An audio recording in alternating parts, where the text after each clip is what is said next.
today, and I'm very grateful for your presence.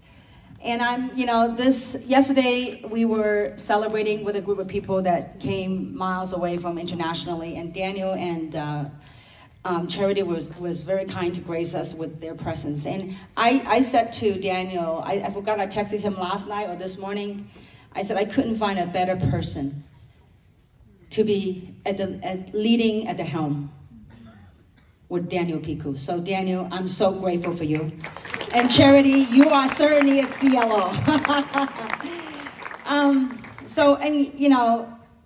This is my 31st or 32nd year. I really begin to lose track of how many years I've been in this industry. And I am a few months away from 60 years old. And so, it's age, it's just a number, truly. I mean, I know it sounds cliche, but it is. But the reason why we're all here, and I hope that something that resonated with you, that you call it a calling, you call it a sense, you call it a feeling, whatever that is, that draw you here today, it's about change.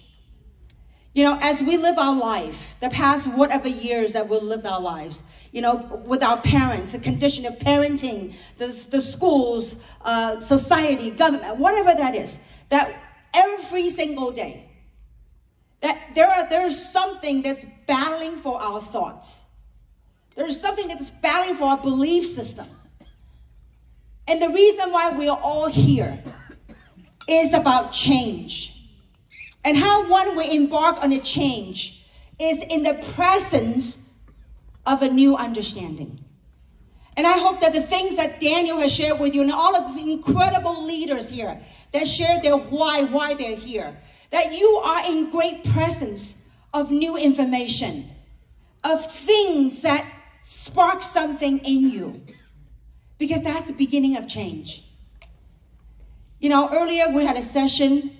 We had a breakout session with some of the people here in this room. The room was packed as well. It doesn't matter what outside layer of clothing that we're wearing. Right now I may be wearing a teal color shirt, but beyond the clothing, that the other layer, I may be wearing an Asian looking skin person. And for the record, I'm Chinese and I am a token Chinese in this room. So it's not a Chinese company. And for the record, I don't own any share of this company. And so if we are willing to look beyond the clothes that we're wearing, look beyond this yellow skin, if you would, beyond whatever skin color you're wearing, we are that beautiful consciousness that over the last whatever decades, lifetimes that we live on this earth, that we have been taught to separate one another. I'm as much of a Chinese as an American. I live in this country since I was 14 years old. You do the math. I've lived here more than I live anywhere else in the world. And I absolutely love this country. I am as American as a Chinese, as a human on this planet. And for the record, I pay a lot of taxes in this country. So I will say I'm a very good American. So, putting all that outside layer aside, we came together, I hope, that you feel this, that it's time to change. It's time to rise up. Think what we've been through the last 4 years. The narratives, the things that we were told. It's about discernment nowadays, guys. Let's discern. Things that wherever you are, whoever you are, it doesn't matter how much money, it's true when they say that once you get the money issue out of the way, it's no longer about the money. It is so true. I want to say this. No matter what I have on me right now, I do not have a penny on me right now. I don't have any expensive watch, no expensive bling bling. Some of you probably have more money on you right now. But I want you to think about the profound meaning behind that. There's something that calls us, that connects us together. If you were to listen to this with your eyes closed, I want you to think about beyond this, the resonance, the energy behind the words I hope it speaks to you. What Daniel, who Daniel is, who we are, who I am, I am just simply a mirror reflecting what's in you. We are all mirror of reflecting of what's in you. Sometimes you say, you know what, I love the positivity. I love what you stand for. You know why you love that? Because it's in you. It's in each and every single one of us. I remember my parents took 4 girls. I was raised with 4 girls. My mom and dad had 4 girls. I'm number 2 of 4. When I was 14 years old, we came to this country, and I didn't speak a word of English. I only know from A to Z. That was it. My dad was 50-somewhat years old at that time. And I told myself, I watched my mom cleaning toilets. And back in those days, in 40-somewhat years ago, 50 years ago, you know, the acupuncture clinic, they used to actually clean the needle and use it again, back in those days. My mother was working for a acupuncture clinic. And she was cleaning the needles, she was cleaning people's toilets and vacuuming. I was 14 years old. And when I'm after school, I said, Mom, I want to help. And when I saw what my mom did for a living, I said, Mom, you're not going to clean someone's toilets. I said, when I'm here, I will clean the toilets. So I'll be going after school, I'll be going to the clinic and I'll be scrubbing toilets. And as I'm scrubbing the toilets, I'll say, I will never, ever be poor. Never, never be poor. And you know, by the way, I do clean toilets very well. Now it's become a therapy for me. So those people that know me closely, they go, oh, Kim is cleaning again. So the point I want to share that with you is it doesn't matter where you came from. I remember I will never be poor. I wanted to give my parents a lifestyle. I wanted to take my mom around the world, mom and dad. I wanted to buy them a big home. When we first came to America, 1-bedroom apartment. 4 girls sleeping in the floor on a blanket. Mom and dad had a bedroom. And yet, Mom and dad told us we came to America because it's the land of the free. It's an opportunity. Americans represent opportunity. And I would say to my mom, I want to be a millionaire.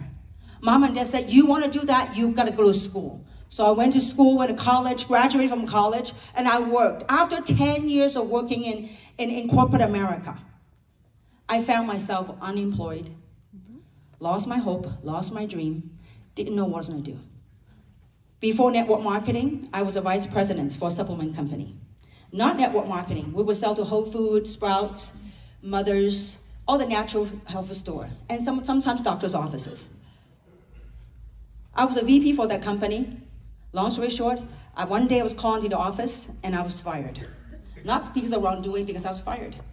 And I didn't know what I was going to do. So 31 years ago, I achieved one of my dreams back then. You know, when I became a VP, I said, you know what? I want to live one of my dreams, which was buying a Mercedes-Benz. And by the way, Daniel, I'm a very good driver. For some of you that know about clutch, I was teaching my son how to drive, stick shift. And my son had went to, thanks to Samsung, went to BMW driving school, and then Audi, went on racetrack, and now I was, Mom, I want to learn how to drive stick shift. And so we were talking about stick shift driving. I said, you know what, did you know that Mom can double clutch? And Mom can do heel and toe? And he goes, and some of you that drive stick shift, you know what heel and toe means, right? So he goes, Mom, you could do that. I said, Mom, why don't you get a sports car these days? Why are you driving a whatever? So, but the point I'm saying that to you. I forgot why I say that now. But anyway, so why did I say that? About a good restaurant, huh? Oh, yes. So thank you for reminding me. It's 60 years old, not too bad. All right, coming back to here. So I bought my first Mercedes, and it was an E-Class. I think it was an E300 or 320 back in those days. So I bought that car, but it was a lemon. So I would take that car to the dealership every week. And then what happened was, a guy that was writing on the tickets, he got to know me because I'm there every week. He goes, by the way, because I used to give him samples, because I was, the supplement company I worked for. He goes, Kim, give me some of those samples. I said, no more. He goes, why? I said, I got fired, I got downsized. He goes, no more sample? I said, no more. So, but I can help you. I said, you can help me, how? So, I have a client who has a bigger Mercedes than you do. He has an S-Class. You don't have an E-Class. He's looking for people just like you. And I'm like, okay. So he said, let me connect you. So one day I was all decked out. I thought I was in for a job interview. So in that room, it was a couple of hundred people. So when I showed up, I said, oh my gosh, I got competition. And so I didn't know what it was all about. I thought I was in for a job interview, and I was sitting way in the back. And so, because I figured, because there was a lot of hoo-ha, high five, and I go, what is that, you know? And so I sat in the back because I figured if I don't like it, I can sneak out, right?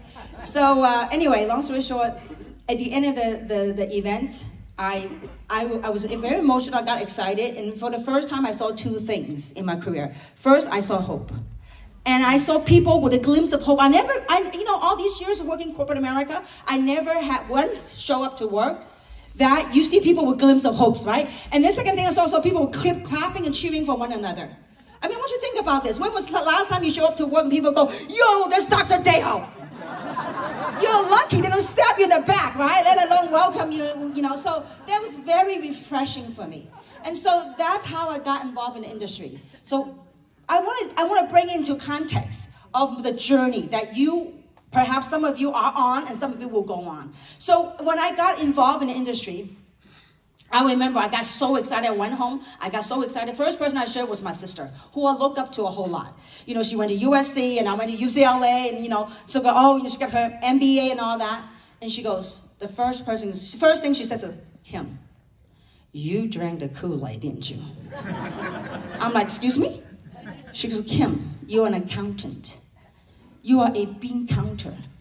What do you know about marketing? What do you know about sales? Now, at first I didn't like it, but I go, okay, let me process that.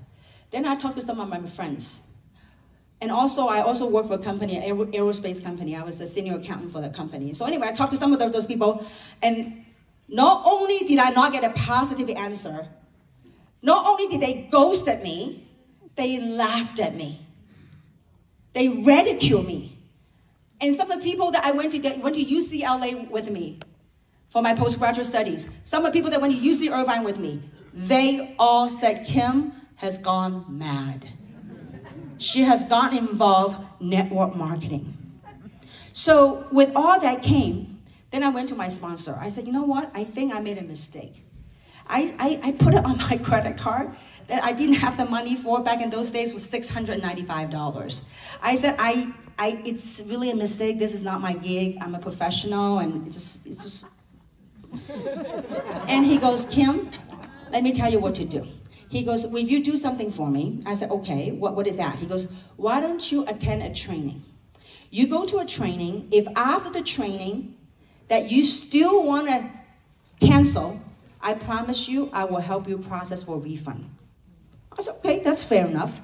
So I went to a Super Saturday training. Now that room may be like 1/3 of this room. And the gentleman that was doing the training, it was now I gotta be careful to call his age. He's like an elderly person. It was 60 years old, like almost my age, right?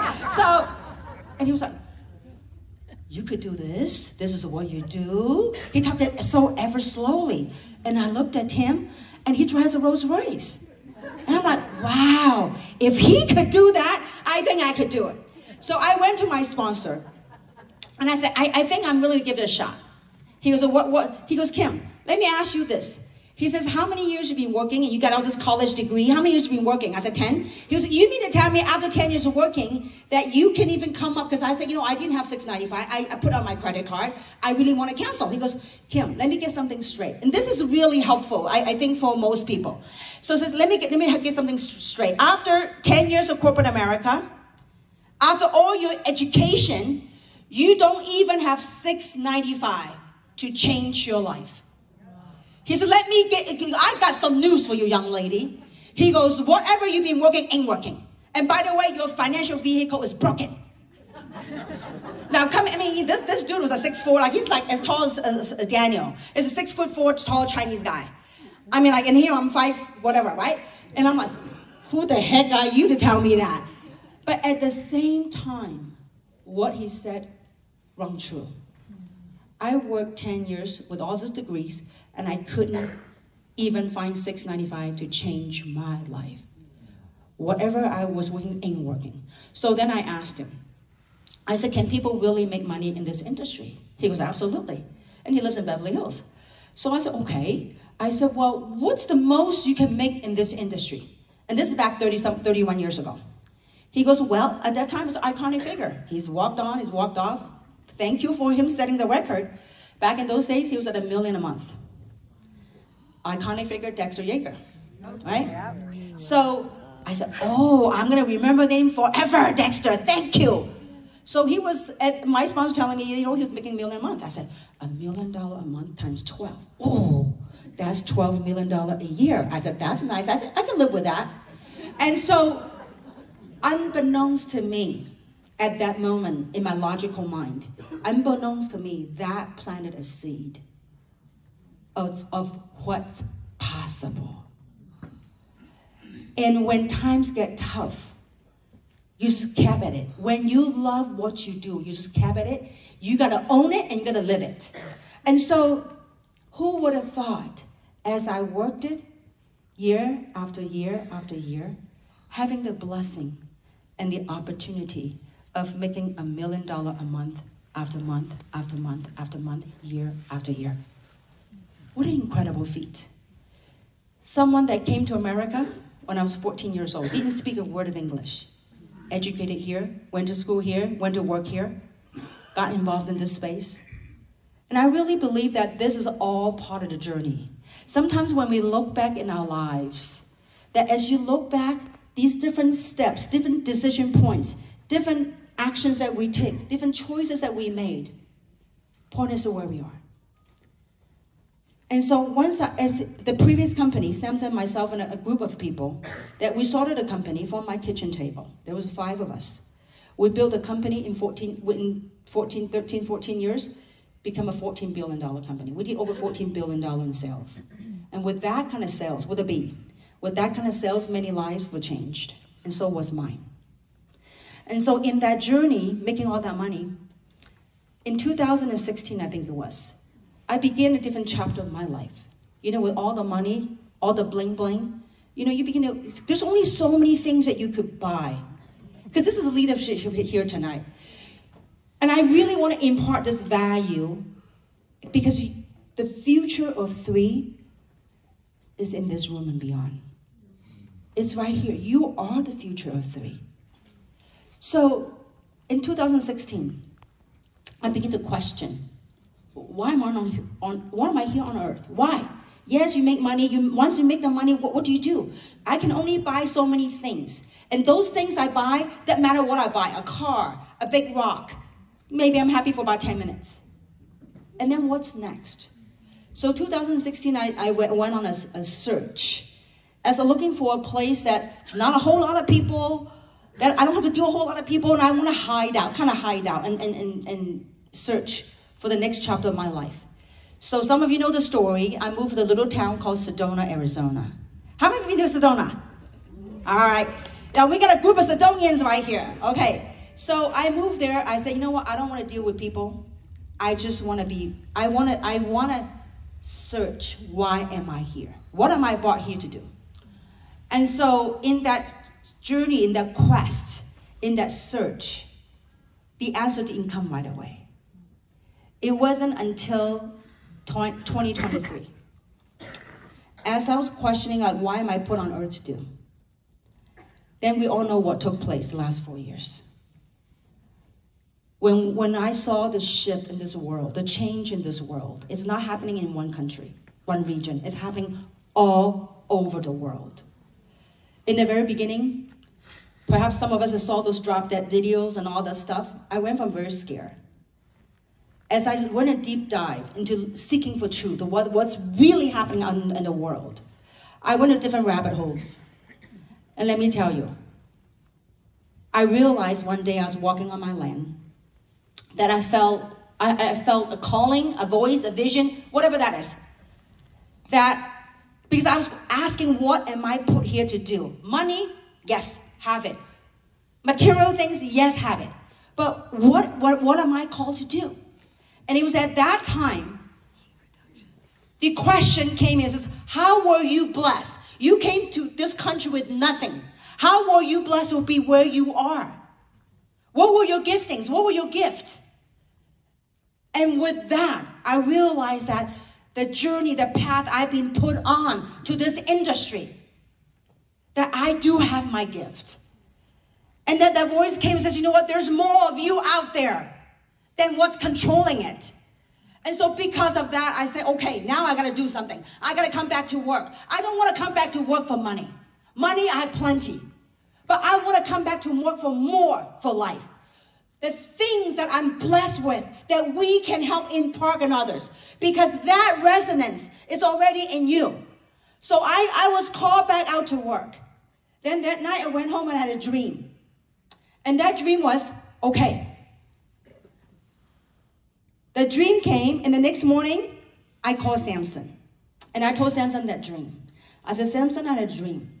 The dream was for you to call a couple in San Diego. He goes, who? I said, I don't know. It was a dream. It's called you to call a couple, you to find out. He goes, well, let me think about, I might know somebody. I said, well, I don't know. You work it out. I said, I'm coming back to LA. So schedule a lunch, dinner, breakfast, whatever. Because through that couple, we will find something to do. This is our next calling. We'll find something to do. And so, got back to LA, and Samson did his work. And Samson connected us with Lance and Tracy Smith from San Diego. Give a big round of applause. With Lance and Tracy, and then Mike McCormick and Linda McCormick. And then we met with Daniel and his crew. That's how 3 came about. This is how, and you know, what's really beautiful and remarkable about that is not one person. I have a group that I work with for the last 14 years. And these people are making multi-million dollars. There's 40 of them that literally resigned from the check that they were making. Without a question, at that time, there's no name of company name unknown. No product, no compensation plan. How many of you came in under that premise? Give them a big round of applause. We were called, now our company's called 3, right? Back in those days, we were called the 3 No's. No name of the company, no product, no comp plan. And yet, that's how we humbly started this journey. What was resonating with people is that vision, that mission of wanting change. So as the society, as the world that's battling for our thoughts every single day. If you don't believe me, look at what you turn on television. You turn on your radio station. What's battling for your thoughts and your belief structure? What's battling? Things that we've been told, like you are not good enough, da-da-da-da-da-da-da. It's time that we rise up and let those things, the things that no longer serve you, things that don't belong to you, things that's not true, let it roll it off your body. Because it doesn't belong in you. Let it shed. This is about change. You are in the presence of great change. You are in the presence of incredible information. Because the ultimate reward is to live life, to walk away from fear into freedom. This is what 3 is about for us. And I tell you, launching 3, you know, I was telling Daniel and Samson, I said, you know what, when I was in my 40s, it's different. You can hop different country and you know, you take a 12-hour flight, you get off the flight and you do meetings after meeting after meeting, and then you go to the hotel, sleep for 2 hours, and next morning you hop another flight. I said, when you're 50-something, 59 years old, it's a whole different ball game. And I was on stage earlier, my knees like doing some weird stuff, and I was sitting down, and a lady gave me 3 revive. Like in less than 15 minutes, I'm on my feet again. I mean, it's just so, let me tell you, when you do, this is not like Harley DeMond says, this is not work. How many of you went to the Asia expedition on the country after country? Give me a big round of applause, my gosh. You know, there were so many Americans on that tour. I bet you if you talk to them, they was like, their lives are never the same. Their view of the global business is never the same again. You know, we have people talking about, oh, you know, I'm on $1 billion project. I'm doing $1 billion project. Are you just saying it or are you doing it? When times are tough, where are you? There are people who say, I'm a leader. I said, what are you doing every single day? You are a leader? Show me what you do every day. Or are you just getting a check? You know, I say this in Indonesia. I say, I have zero interest to coming in so some big leader can pick some big checks. I have zero interest in that. What do I have? I have a passion to helping the average people to get sparked, get inspired so they can change their life. Because when they change their life, they're able to help change other people's lives. For change happens within first. Change is not outside. People are looking for outside people to change. Oh my gosh, if I found this great leader, if I found this person, my life is going to change. No, your life won't change until you change your thoughts. There are things that battle for your thoughts every single day. Every single day when you wake up, what are you saying to yourself? Every day I wake up, I'm grateful for what I have. I look around saying, thank God I can wake up. I can walk. The minute you can still walk, you can still talk, you can dream. You can work it. It doesn't matter. It's not about what other people are saying about you. It's how you are looking at what you're doing. How you're looking at who you really are. I see you guys. You perhaps speak better English than I do. You could talk better than I do. But do you have it in you to say, regardless what anybody think about me, regardless what anybody say about me, I am going to live me. How many want to do that? How many want to live your truth? Live your truth. You know, I can care less what anybody say about me. Because for I know when I do everything with my heart, with great intention, everything stems right here. I can sleep at night. And the things that we get to do, the lives we get to touch.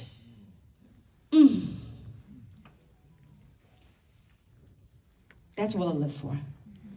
And I hope you feel that, and I know you do. 3 is not just any opportunity.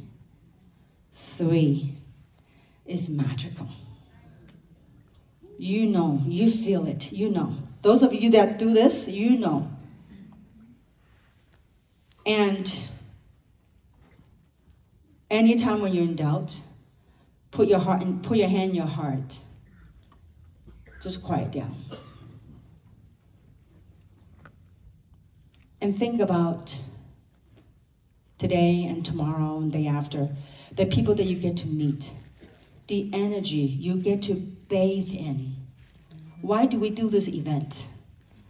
It's beyond words that you get to be surrounded by like-minded individuals. Think about this. You know, many people talk about the community. It's about human connection. Why do people fly thousands of miles from Malaysia, Singapore, China, Taiwan, Hong Kong to come here? For many of them, it's the American dream. And for us Americans, you live in this beautiful country. You don't need to get a visa to go other places. These people have to get visa, stand in line. And yet we have the freedom here. Don't take it for granted. That this is your time. This is your truth. And I'm very grateful to have answered that calling.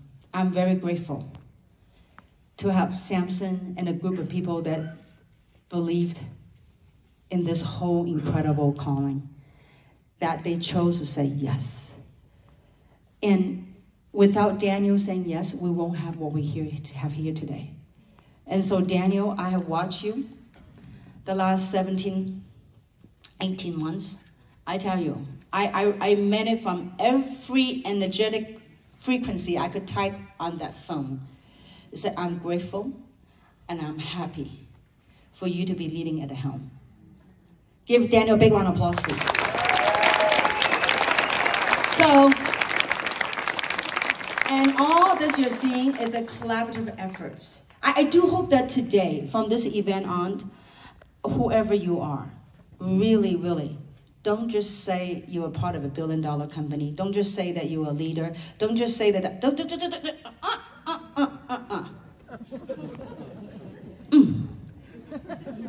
Just be and do. Do and live your truth.